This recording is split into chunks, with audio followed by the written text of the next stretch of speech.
বিসমিল্লাহির রহমানির রহিম। আসসালামু আলাইকুম। রাইট ফর্ম অফ ভার্বসে বক্সে কিছু ওয়ার্ড দেয়া থাকে। কথা হলো যে কোন ওয়ার্ডটা আমি কোন শূন্যস্থানের জন্য নেব, একটা সমস্যা। আর একটা সমস্যা হচ্ছে যে আমি কিভাবে গ্রামাটিক্যাল সেই ওয়ার্ডটাকে কারেক্ট করব। তো বন্ধুরা, দুটির কম্বিনেশনে আজকের এই ভিডিওটি আশা করি তোমাদের খুব ভালো লাগবে। অন আ রেইনি ডে, বৃষ্টির দিনে। ইট রেইনস, রেইনের সাথে আমি এস যুক্ত করব, কারণ it third person singular number, সে কারণে। অল ডে লং, সারা দিন ব্যাপী বৃষ্টি পড়ে। বন্ধুরা, চিরন্তন সত্য কথা, স্বাভাবিকভাবেই চিরন্তন সত্য বোঝালে প্রেজেন্ট ইনডেফিনিট টেন্স, সেই গঠন অনুসারে ইটের সাথে এস যুক্ত করেছি।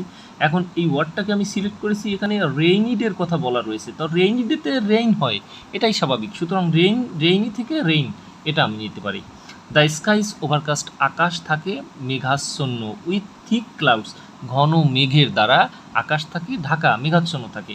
The sky is not scene, এইখানে সি এর সাথে এন যুক্ত করে দিয়ে আমি পাস্ট পার্টিসিপল ফর্ম করব। তার কারণ একটাই, কারণ এই স্কাইয়ের কথা বলা হয়েছে, তো যার কথা বলা হবে সেই কাজটা যদি সে না করে অন্য কেউ করে, তাহলে সেটা প্যাসিভ ভয়েস। তাহলে the sky is not scene, অর্থাৎ আকাশ নিজেকে নিজে দেখে না, আকাশ দেখি আমরা, সুতরাং এটা প্যাসিভ ভয়েস। আর প্যাসিভ ভয়েসের ক্ষেত্রে am, is, are, was, were, have, has, had, এগুলোর পরে ভার্বের পাস্ট পার্টিসিপল ফর্ম। তাহলে the sky is not seen, আকাশ দেখা যায় না। None can dash out without an umbrella, ছাতা ব্যতীত কেউ বাইরে যেতে পারে না। তো বন্ধুরা, এখানে আমব্রেলা আর ওয়ান ক্যান, এখানে আউট শব্দটা রয়েছে, তার মানে আমি যদি গো ব্যবহার করি, গো অর্থ যাওয়া, আউট মানে বাহিরে, তাহলে এই আউট দেখে বোঝা যায় যে আমি গো নেব। আর এই গো এর কোনো পরিবর্তন হবে না, কারণ এখানে মডাল অক্সিলারি ভার্ব ক্যান রয়েছে। Can, could, may, might, shall, should, will, would, must, need, dare, এগুলো থাকলে ভার্বের কোনো পরিবর্তন হয় না। তাহলে এখানে হবে কি, none can go out without an umbrella. Water dash on roads, তো বন্ধুরা অন দেখে বোঝা যায় আমি স্ট্যান্ডসকে নেব, তার কারণ কি, পানি রাস্তায় দাঁড়িয়ে থাকে। তা ওয়াটার হচ্ছে আনকাউন্টেবল নাউন, যত আনকাউন্টেবল নাউন পৃথিবীতে আছে সবগুলো সিঙ্গুলার, সুতরাং এটা সিঙ্গুলার হওয়ার কারণে এই স্ট্যান্ডের সাথে আমি এস যুক্ত করে দেবো। ওয়ান রোডস, তো এই ওয়ান দেখে বোঝা যায় এই স্ট্যান্ডসকে নেব। অ্যাজ এ রেজাল্ট, ফলে রোডস মাডি অ্যান্ড স্লিপারি, তাহলে বন্ধুরা এটা হচ্ছে অ্যাডজেক্টিভ।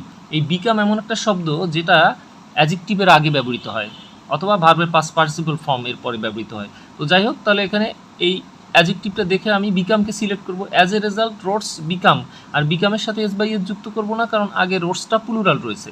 তাহলে অ্যাজ এ রেজাল্ট, ফলে roads become muddy and slippery. In Dhaka city, Dhaka শহরে, the roads and streets, roads মানে সংযোগ সড়ক, আর স্ট্রিটস মানে বড় সড়ক, তাহলে সংযোগ সড়ক এবং বড় সড়কগুলো ড্যাশ আন্ডার ওয়াটার, তাহলে গো আন্ডার ওয়াটার, তা পানির নিচে চলে যায়, এই যাওয়া অর্থ গো, তাহলে আন্ডার, গো আন্ডার ওয়াটার খুবই প্রচলিত, আন্ডার দেখে গো সিলেক্ট করব। তাহলে বন্ধুরা এর সাথে এস বাই এস যুক্ত হবে না, তার কারণ হলো স্ট্রিটসটা প্লুরাল আছে, রোডসটা প্লুরাল আছে। ফর আওয়ার্স টুগেদার, কয়েক ঘন্টার জন্য। Dash mass inconvenience to the pedestrians, অর্থাৎ পথচারীদেরকে অসুবিধা ঘটিয়ে। তা বন্ধুরা এখানে ঘটিয়ে মানে কি, কজ অর্থ ঘটানো, তো এখানে কজের সাথে আমি আইএনজি করে দেবো একটা কারণে, কারণ এই যে একটা সেন্টেন্স, এই সেন্টেন্সে আমি দুইটা ভার্ব রাখতে পারবো না, যেহেতু আগে একটা ভার্ব ব্যবহার করে ফেলেছি, পরের ভার্বের সাথে আইএনজি করে দেবো, বাস হয়ে যাবে। অন সাম রোডস, কিছু রাস্তা। মোটরাইজড ভেহিকলস, অর্থাৎ মোটর চালিত যানবাহন, অর ইভেন রিক্সাস, এবং এমনকি রিক্সাও। তাহলে ক্যান নট প্লাই, অর্থাৎ চলতে পারে না। প্লাই শব্দের অর্থ চলা, তাহলে can not ply, not ply হবে, কারণ এখানে ক্যান রয়েছে মোডাল অক্সিলারি ভার্ব, তাই ভার্বের কোনো পরিবর্তন হবে না। দ্য সাফারিংস, এটা কিন্তু প্লুরাল রয়েছে, the sufferings of the city dwellers, অর্থাৎ সিটি নগর, ডুয়েলার্স মানে কি, নগরবাসী, বাসিন্দা, তাহলে the sufferings of the city dwellers, নগরের বাসিন্দাদের ভোগান্তি। No no bounds, no bound শব্দের অর্থ হচ্ছে সীমা না থাকা, তাহলে বন্ধুরা এই নো এর সাথে কোনো এস বাই এস যুক্ত হবে না, কারণ সাফারিংসটা প্লুরাল, সেই কারণে নো বাউন্ড, এটা একটা ফ্রেজ।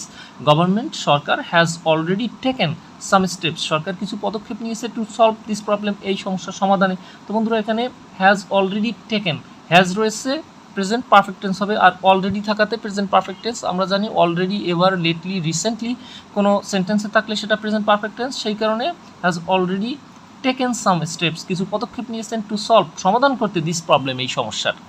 বন্ধুরা যে বইটা থেকে পড়ালাম, collegiate SSC English model question, সেই বইটাতে এইভাবে করে ব্যাখ্যা বিশ্লেষণ করা রয়েছে, হাতে কলমে বুঝিয়ে দেওয়া হয়েছে। এটা যদি তোমরা খুঁটিয়ে খুঁটিয়ে পড়ো, বিগত বছরের বোর্ড প্রশ্নগুলো সবই এরকম করে দেওয়া রয়েছে, তাহলে তোমাদের অনেক উপকার হবে। বইটি চাইলে তোমরা সংগ্রহ করে নিও, প্রথম কমেন্টে আমি লিঙ্ক দিয়ে দিলাম।